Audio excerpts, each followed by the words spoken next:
Hey, sports fans, it's Larry Eater, and I'm in San Jose, California. Stuart Weir in Oxford, England, the intellectual capital of the world. This is Athletics Chat 15. I wish I could have like something going boom, boom, boom. Hello, Stuart. How are you today? I'm good, thank you. Well, let's ask our techie to work on it. We want something next week going boom, boom, boom. Can we get that, Mr. Techie? You think so? He's going to ignore us right now, but he'll say something at the end, so I'll have to ask him. So you had a pleasant golf game today, Stuart? Yes, I did. Hit the ball a few times too many, but that was good to be out. Now, where do you get to go? Are you doing it in England? Do you have to go to Scotland? What do you have to do? No, just in England, just up the road. Mm-hmm. Now, do you guys have to wear a mask when you play, or how does it work? No, okay. It's. I mean, the golf is a game which allows for social distancing, so it's a very safe sport, really. So I'm going to ask you some golf questions. So, one of my bosses early in my business career at Runner's World was a guy named Derek Clayton, and he was the world record holder in the marathon. He was actually English, raised in Ireland, and then moved to Australia. So he had what I would say the ability to curse via the Commonwealth. I always knew in trouble when the mornings would start out with bloody Mr. Eater. Okay, so I knew I was good. But he told me one time about playing golf at Pebble Beach, and he got so angry. He had like a $500 club, which amazed me that you could have that, and he threw it into a lake. And I could see him doing it. But do you see that kind of stuff that much on golf courses? That people get angry, or do they just? Oh yes. But the thing is, you see, it's all your fault, and not the club's fault. But rather than throw yourself in the lake, you threw the club in the lake. Okay, that makes sense. I could respect that. Do you think that track athletes make good golfers? I don't know. That's a good question. I don't know anyone. I've never had that conversation with anyone, so I don't know. Perhaps we should put this in all our interviews. I think so. Well, you know that Steve Scott, the American miler, the guy who I think he ran 140 sub-4-minute miles, he had the record. He had one club in his hand. He played 18 holes of golf, a 6,000-yard course in 29:06. And he had a score under 90. I don't know if that's real good or not. But I'll have to look up the stat stuff. But I remember that because Tom Hunt, another runner of that era, tried to break it. And, so I thought these guys were a bit nutty. I think it was Lee Trevino who said that Christopher Columbus went around the world in 1492, which wasn't a bad score given the length of the course. Very good. You've added some humor to our conversation. So we had the Stockholm Bauhaus Galen meet on Sunday, the 23rd of April, or 23rd of August. God, I'm forgetting about. And I wanted to share with you a note I got from one of my observers. Let's see. What did he say? Okay, so this is what he said about the Stockholm meet. Good meet, but almost feels like a downer after Monaco. Then he goes, Warholm is a beast.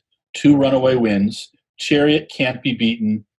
And then he made a joke about Engels needs to work on his speed over the last 1,500 meters. That's because poor Amy Craig, when she did the U.S. broadcast last week from Monaco, said that Craig was quite a good runner. And she wanted to say he was really tough over the last 150 meters. And she said that he was tough over the last 1,500 meters. It's her first broadcast. Got to be nice. Amy, I love you. And then the new long jump format is, and I quote, stupid. Okay, so let's cover the meet. Karsten Warholm. 3 words to describe Karsten. Talented, a showman, and ridiculous, doing 2 events in 2 hours and winning both. It was amazing. What did you think of the 400 hurdles race? Well, he seems, normally we think about people setting records when they're under pressure and when somebody's pushing them. He seems to like being in the outside lane and just running himself.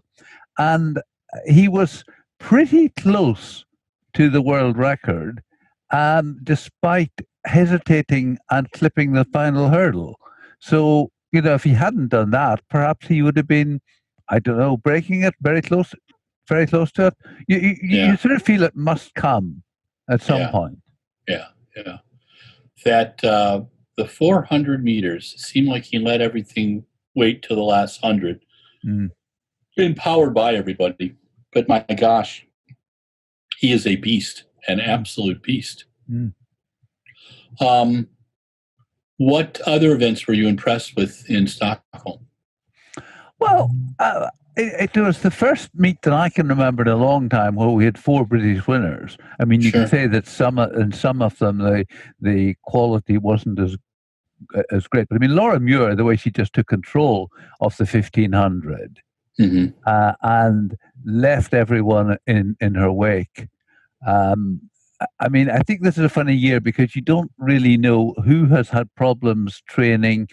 Unless you look it up, you're not quite sure at this stage whether somebody's in their second or third race of the year or whether they've had more. But I mean, basically, that wasn't a bad field that Laura Muir was against. And, she just ran away from them with no competition, won by about 4 seconds, wasn't a 3:57. So, I mean, phenomenal bit of running there. And then, of course, her former lodger and training partner, Gemma Ricci, really having a comfortable win over the world silver medalist, Raven Rogers. I know Raven has been traveling around and been running different events and so on, but even so, she's a good athlete and a competitive runner. And, what I love about Gemma Ricci is that she's 22. She's really very inexperienced, but she just seems to have so much maturity in running races. Now, anybody, in a way, who's got the talent and the fitness can run fast in the right race. But what I love about Gemma is her ability to win races. Technically, she's so astute. And yet she's completely inexperienced. No, she runs really smart. She stayed on Raven's shoulder. When she moved. There was no hesitation. She doesn't show any of the newbie kind of stuff.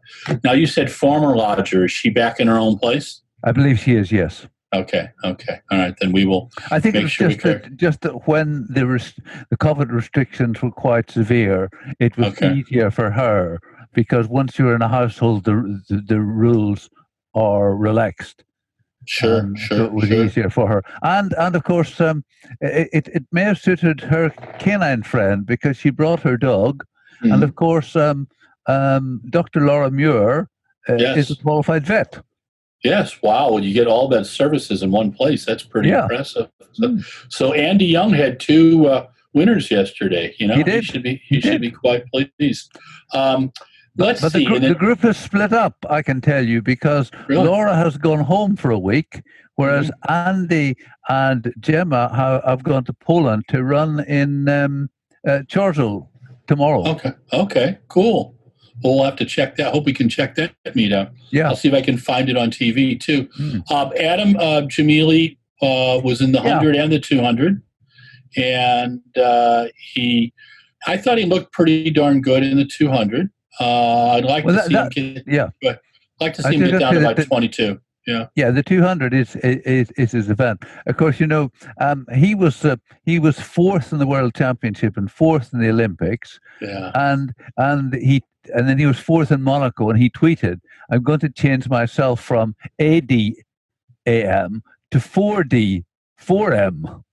Yeah, I thought that was pretty funny too. I thought that was. But then for him, actually, I mean, it wasn't the strongest field, but you can only beat those who are in the race. There. Oh yeah. No, it's like it was funny after watching Stockholm yesterday. What came up on YouTube was the women's 100 from Doha.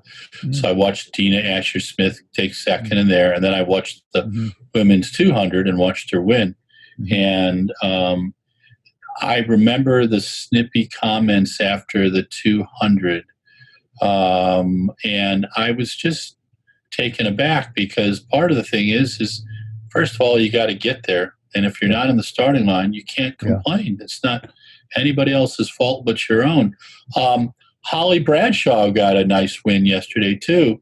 Holly's a lot of fun, and she's I get a kick out of her. She's the top British vaulter, and she's been so close in the global championship. She's like the Adam Jamili of the pole vault, and she's had a couple fourths, and she's done well. I'm waiting to see her win one of the big ones, and I think that she will.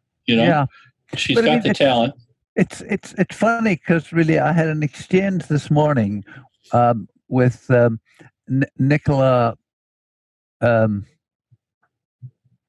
name McDermott, Nicola McDermott, the Australian high jumper. Now she jumped 193 and failed at 196, and we just had an exchange about how tough it is in the jumps. Yeah. Well, the margins are so small. If she had jumped 196, that would have been brilliant. And 193 is all right. And in a way, it's the same with the vaulters. That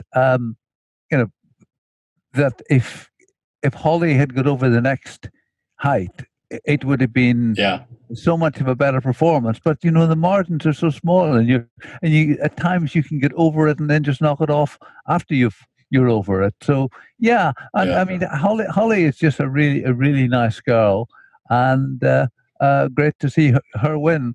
And of course, she has been with her coach Scott Simpson for a long time. And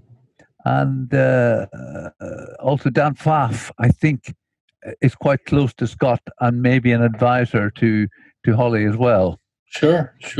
No, I thought it was some great performances, and now you've got the British Championships coming up in about 2 weeks. Is that correct?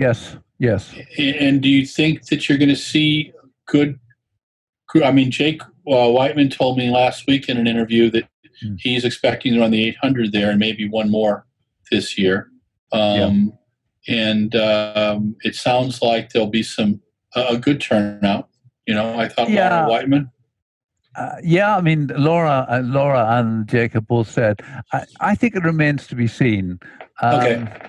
I mean, as the philosopher Ronnie Baker said to me earlier this year, my choice was running the U.S.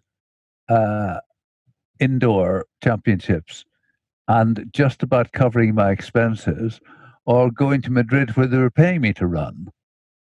And you see, I think again, there's other than the kudos of being British champion. I think if you get a race where you're being offered money, and of course it clashes with Brussels, so that immediately takes out some British athletes. And you see, normally, in a normal year, you have to do the championship if you're going to be selected for. I mean, this year would have been the Olympic trials, and you have to do it if you're going to be considered. Now, there's nothing at stake. It's just, do you want to do it? And the fact that there'll be no spectators, whatever, virtually no media. I mean, there is media accreditation. I could go, but I wouldn't be allowed to speak to an athlete. So, there's really no point in going. So I shall just watch it on television, and operate in the virtual mix zone. Sure. It remains to be seen. But I mean, the thing about it is that if some of the superstars decide not to go there, it means that some more junior athletes can win a British Championship, which will mean an awful lot to them. And it means that lesser athletes can reach the final who wouldn't have reached the final. So it's all good. It's all good. Yeah. No, I kind of figured it would be interesting to see kind of how it's going to be going. I mean, I think Timothy Chariot, obviously, again, he looks unbeatable right now. Jake Ingebrigtsen is really had a go at him, and it's the race in Monaco and the race in Stockholm were quite exciting. I thought the Donovan Brazier now is 10 for 10 on his season, and in the last week won 800s in Monaco, 600 in the July. But Larry, as I did point out in that piece for you, Brazier is not as good as all that. I mean, he did lose a race in May last year. Oh, really? Okay. All right, then we will tag him for that and remind him of that. Yeah, I mean, okay? Yeah. God, stuff happens. You got to stay on top of that. I know, but I mean, if we have to go back to May last year, May 2019, it tells you something. Yeah. Yeah, it does. It does. But it seems like such a long time ago with the strange world we live in. I mean, I'm in San Jose, California, and 8 to 10 miles away from me, people are being evacuated, and so you can smell the smoke. I couldn't go out for my walk yesterday because it was just too thick. But it's, one of my friends who travels to China sent me this air pollution meter, and he said he was in Shanghai one time when it was the number on it was 400. And you're not supposed to walk if it's over 150, and the average day in the Bay Area is about 60. Right now it's 192 in San Jose, so it just, people have got to be careful. One thing I need to tell you, because I think we may have told our listeners that Dina Asher-Smith is not running this year, but in fact, yes, she sneaked in a little race last week. 150 meters. Okay. At her local club. Okay. And I think she won it. Okay. But, so she just decided she would have a little run and just chose the local club, which I think is great. That somebody of her standing just turns up for a little two men and a dog, we say over here. Yeah. Meet. And did the business. And Desiree Henry was also in that. That's two of our four in the famous medal-winning relay team. But Des has had injuries and surgery and is trying to get back to where she was. Yeah, I like Des. I got to meet her. She was with Raina Ryder, I believe. He was coaching her for a bit of time. She's now moved. I wonder if she's. Has she gone to Bowman in North Carolina? I wonder. Oh, really? Okay.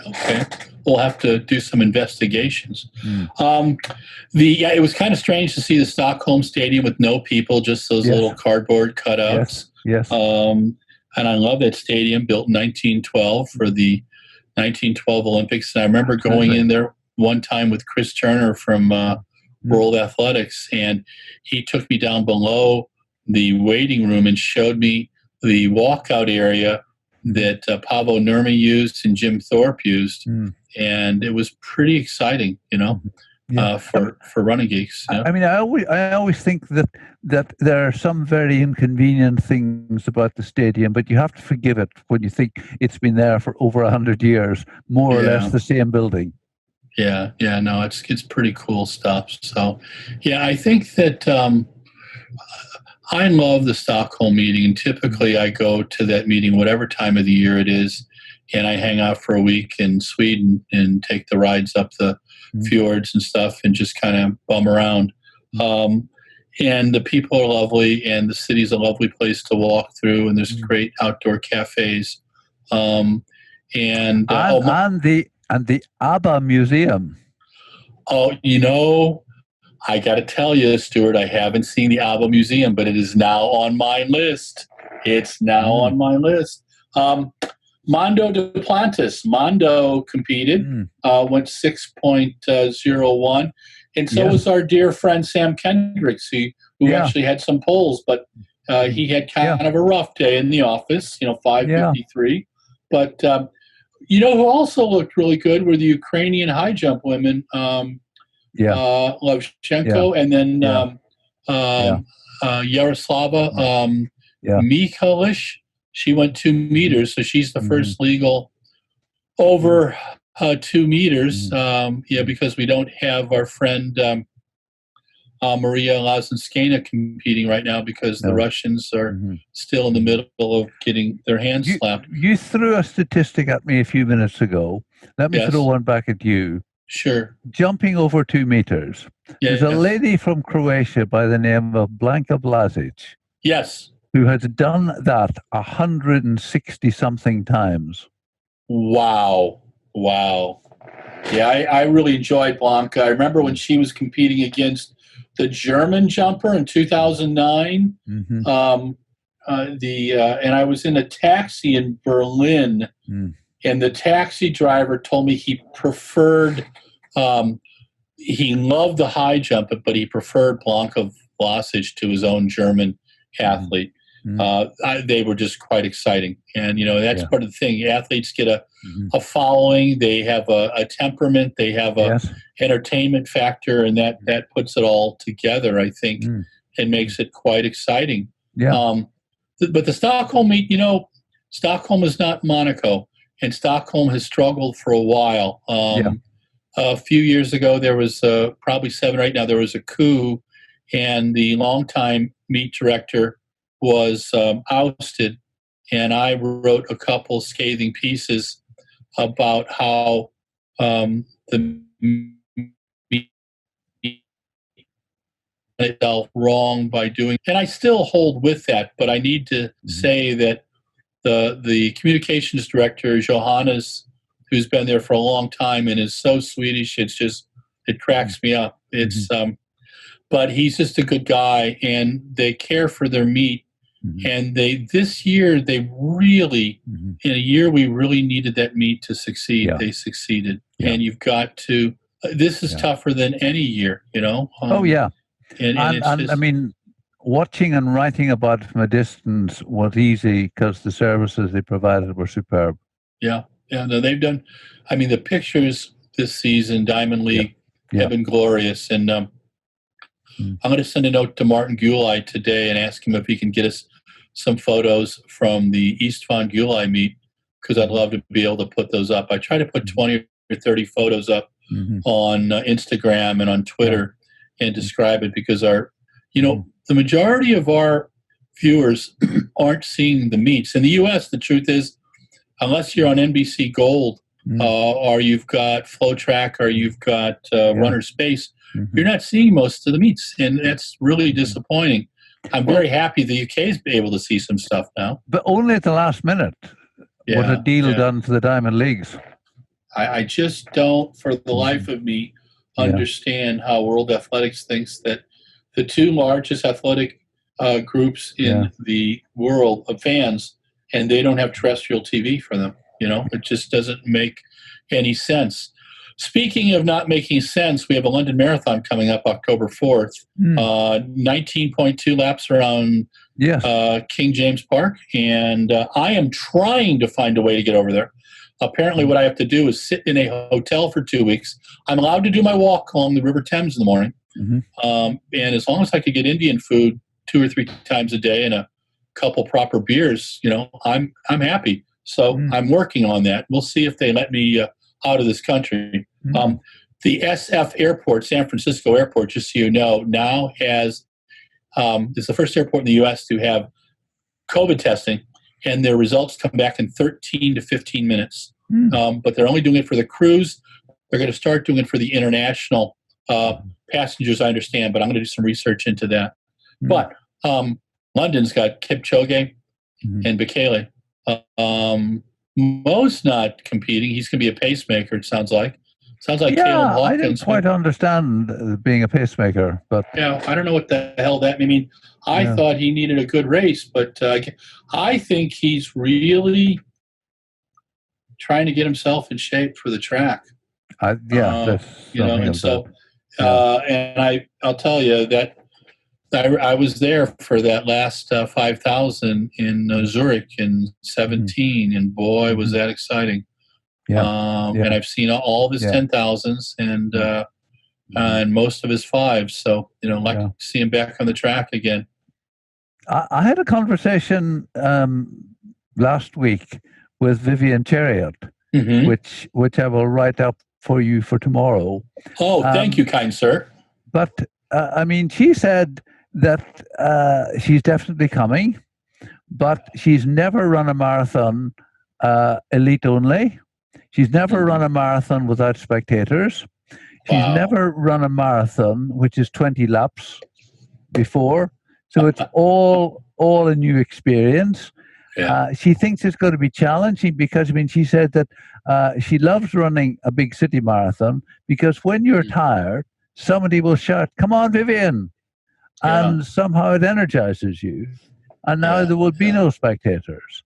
And I mean, she said, even again, sometimes as the elite, as you come across some interesting of the mass runners, you know, that again just gives you a little boost. Yeah. And so it'll be quite different just running it as an elite only. Hmm. No, So, I think I think that it'll be. I think it'll be exciting. I think the TV audience will be excited about it, but it's not the race that we've experienced for years, and that's the hard thing for me. You know, I think Mr. Bedford got me over there in 2006 was my first visit, maybe 6, and I didn't miss a year for 10 or 12 years. You know, I think till 2018, and it was fantastic. It really and Hugh and Penny have done a great job in keeping it going and in building it, and I admire them for doing this. It's what London is doing for the marathon is what Monaco did for a track meet. Jake told me, Whiteman told me last week, the level of precision that Monaco went to keep people isolated, keep them, give them their food, not get anybody sick, checking everybody, and it gave them confidence. And I think those are the things that we don't think about. A seamless track meet, no one thinks about the shot put officials or the, you know, until Joe Bossard has to change a steeple hurdle barrier mid-race, like he did a couple years ago, you know. Absolutely. I was there in Oslo. Yeah, and I still want to give Joe a special award for that. It'll be included with a couple beers, but, you know, we're going to come up with the Joe Bossard Award. But that was pretty amazing. And but most of the time, the officials are there, management does their job, and meets are seamless. And we're very lucky about that, both the media, the fans, and the athletes. And it's just it's much more difficult now. And with Sweden right now, what Stockholm had to do to keep the city of Stockholm happy, to keep the federal government happy there, to keep the media off their back, because right now Sweden is kind of the punching bag of Europe because of the way that they've handled COVID, which was different than, it's contrarian to what many countries did. But you know what? I think everybody has to take their own way, and at least they tried. So that's a big deal. You wanted to talk a little bit about the Russian affair. Yeah. And this is not a James Bond movie, but tell us about. Oh, that's the book cover. Wow. What do you think? That is the book. Now, what this book does, it gives an account of the two whistleblowers who are the people who revealed what was going on in Russia, which resulted in Russia being banned from pretty much all of track and field. And I mean, there will be a post to read on this in the next few days, which I've sent you. Okay, awesome. So, I mean, some of the things, like the way that testing works is that the testers can show up at the hour the athlete has indicated that they're available, no notice. But what was happening in Russia is that the equivalent of US track and field would have two lists: athletes who are available to be tested and athletes who are not. Wow. Because they would have the athletes who were doping, and they simply would say they're not available for testing. Mm-hmm. And athletes fill in what's called a whereabouts form. Mm-hmm. And the Russians were just managing this. I mean, imagine, for example, you're an American athlete and you're based in New York. You might put in your whereabouts that you are in Arkansas or Alaska or wherever, the most remote place you can think of, which is going to take the tester more than a day to get to. Okay. And actually the athlete isn't there, but the tester would actually say, well, it's too difficult for me to go there. I'll test a different athlete. Or again, they would be managing the drugs an athlete was taking, how long they would stay in the body. And so if the IOC or the IAAF or WADA said, we definitely want to test athlete A, they would say, absolutely fine, but unfortunately that athlete is currently in an obscure city where there's restricted access because of military activity, but next week that athlete will be available. And next week, of course, is because they've counted the number of days. And again, I mean, there's a story, particularly before the Paris World Indoors in, I think, 2011, where, or was it the European, probably European Indoors. European Indoors, European Indoors, where all the Russian team were tested a week before they set out, and those who were negative, that was fine, they could go. Those who tested positive were told to wait. They were tested again 3 days later, and any who failed didn't go. So I mean, just the systematic breaking of the rules is exposed in this book, and as I say, I've written 2 articles on this, which set out how it happened, and really it reads like a thriller. Oh, good. But it's actually sadly a true story. Okay, well, we're going to be ending with that this week, kind Stuart, and we have made it 39 minutes and 20 seconds. You have a lovely week, my friend. I look forward to your articles, and we will be on Athletics Chat 16 next week. This is Larry Eder with RunBlogRun, Athletics Chat 15 with Stuart Wire in Oxford, England, the intellectual capital of the world, and this is Larry Eder, San Jose, California. Bye for today. Hey, sports fans, it's Larry Eder. This is the epilogue for Athletics Chat 15. It's August 24th, 2020, about 2 p.m. local time in San Jose, California, the heart of Silicon Valley. Every Monday, most Mondays, for the last 15 weeks, Stuart Weir and I have been chatting. At first, I was based in Madison, now in San Jose. Stuart's always been in Oxford, England, the intellectual capital of the world. And for 40 minutes every Monday, we try to solve the problems of our sport. And sometimes we're more successful than others. And other times we just jest. But it's not a Gilbert and Sullivan play, so you don't have to pull out your book and your footnotes. It's about track and field. It's about athletics, global athletics. Our topics today were the Stockholm Bauhaus Galen meet, the London Marathon with 19.2 laps, and the Russian Affair, a new book that reads like a spy thriller. So, where shall we begin? I think the Stockholm Diamond League meet, also known as Bauhaus Galen. The Bauhaus is a store that has many of the things you use to fix houses in lovely Sweden. It's kind of like, from Wisconsin, it's Menards. For St. Louis, it's Central Hardware. For the rest of the country, it's something. Most of them have closed. Ace Hardware, okay, let's say. Anyway, the boys at Bauhaus, the men and women at Bauhaus have been sponsoring the meet since about 2014, I believe. And they've stuck with the meet through thick and thin, which is impressive. They must really love athletics. And when I go to Stockholm again, I'm going to go into one of their stores and I'm going to buy a lot of things just to show them how much I appreciate their event.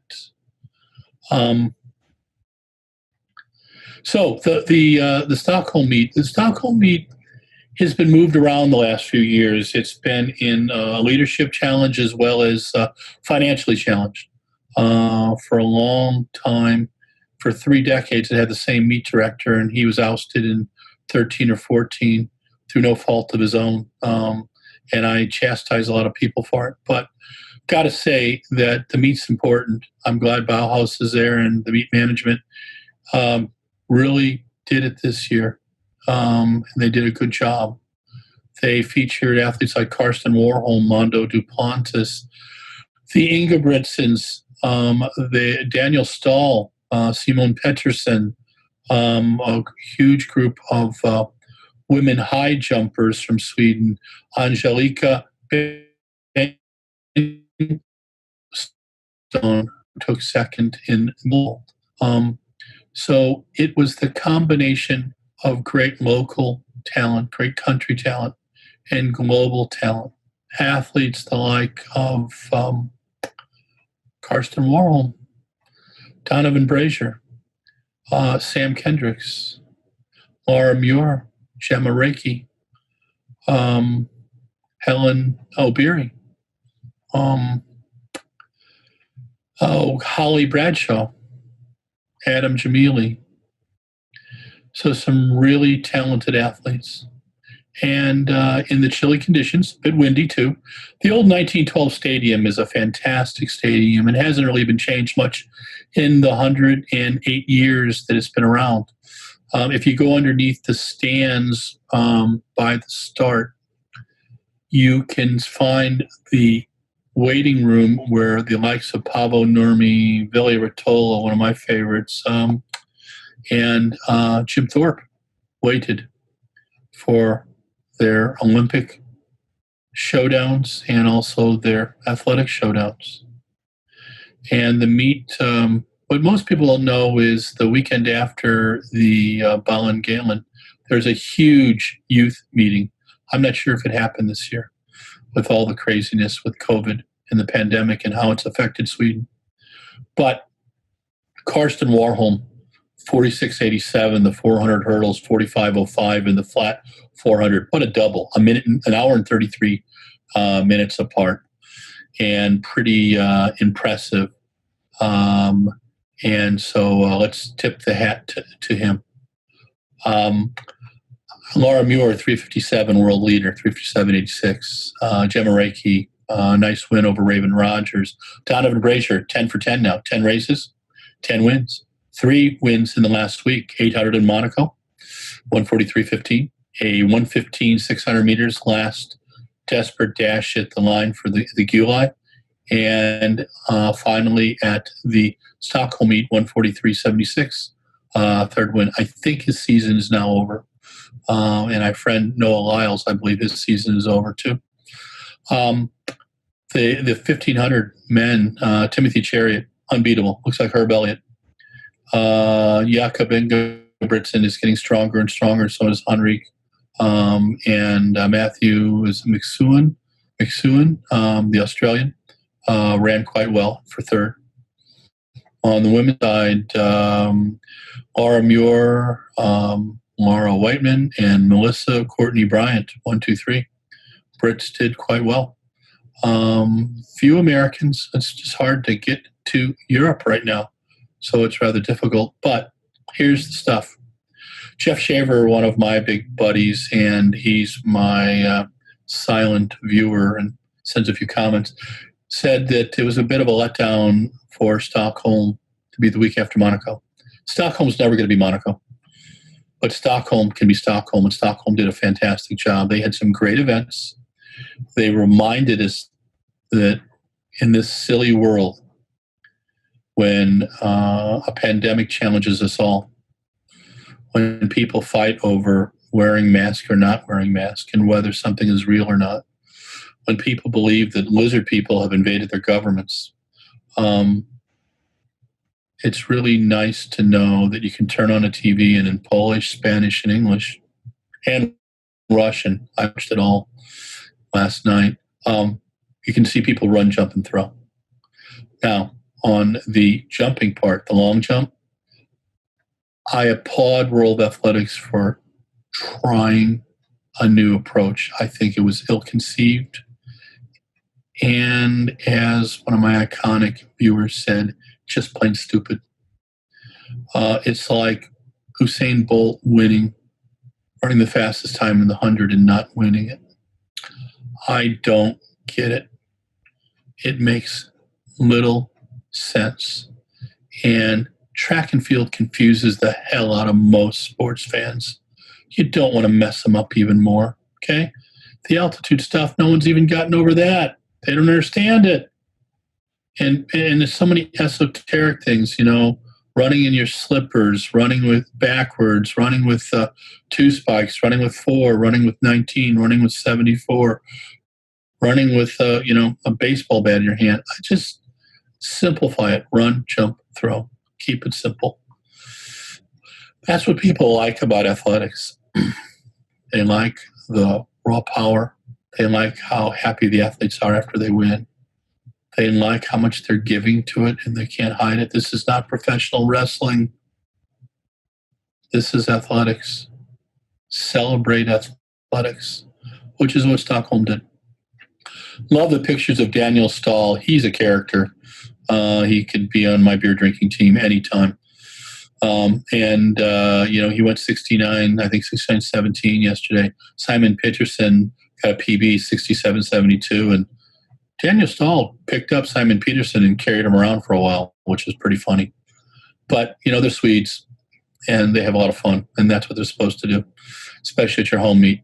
Look, I was there one year when they had Dolph Lundgren there, and they introduced him, and the crowd went crazy. They also had hockey players from the U.S. there, too, who played but lived in Sweden, so it's kind of cool. But it was a great meet. Stockholm, DL, Bauhaus, Galen, whatever you call it. It's part of the Diamond League. It kept the sport alive in 2020, and we thank you for that. Karsten Warholm, my God, at 46.87 just looked phenomenal. Guy's going to get the world record. It's got his name on it. I'm going to start, writing it in. And it'll come. It'll happen. But our sports with great drama, it's like watching, Allegro non troppo. Check it out. It's like an Italian opera while you're doing acid, but it's kind of fun. So the Stockholm meet was fantastic. London Marathon's coming up, 19.2 laps around King James Park. Just go run a bunch of laps around a park and see how exciting that is. And this was not even going to have any fans out there, but I cannot believe people aren't going to be out there. Just makes no sense to me. Anyway, I'm trying to figure out how to get over there, but I'm not sure they're going to let the bearded one into the country. But I'll let you know. I'll keep you up to date. And then the Russian Affair. Stuart Wire is reading The Russian Affair. He said the book is fantastic. We've got a 2-part review up on RunBlogRun, or as Mark Wetmore, the agent, not the coach, calls it, RunDogRun. I tried to buy RunDogRun, but it was going to cost $3,500. So I'm keeping RunBlogRun, which we've had since 2007. Thanks to my brother Brian, who convinced me. It took him a year to talk me into blogging. After about a year, I figured out more people were reading that than reading most of my publishers' columns in magazines. So I started using it as a way to reach out to advertisers, reach out to the community. And now we do 6 to 12 stories a day. And it takes up 10 or 12 hours of my day. But I love hearing what you guys have to say. So email me at runblogrun@gmail.com. Send me a Facebook video. Send me a picture of you with your mask on, okay? Ask me a question, which is sign ask, Run Blog Run. It's not a big deal. If it's about track and field, if it's about Russian history, it's about German history, if it's about fishing, but mostly athletics, okay? I don't want to get out of my field of expertise. So I'm going to drink the rest of my iced Americano. I'm going to put some more ice in it, some water. I've got to drive through a little bit of smoke-filled San Jose, California today. Stay safe. Stay isolated. If you're going inside, wear a mask. Science tells you that it works. Yes, you have the freedom to be stupid. You also have the freedom to be sick and get other people sick. But be patriotic to the world. Take a mask inside. When you can't be 6 feet apart outside and people are jabbering away, wear a mask. Stay safe. Laugh and love another day. This is Larry Eder with Run Blog Run. This is Athletics Chat 15 Epilogue. And it's August 24th. It's 2:08 p.m. Pacific time. Have a great week. Remember to run, jump, and throw. And celebrate the people that do. Larry Eder signing off.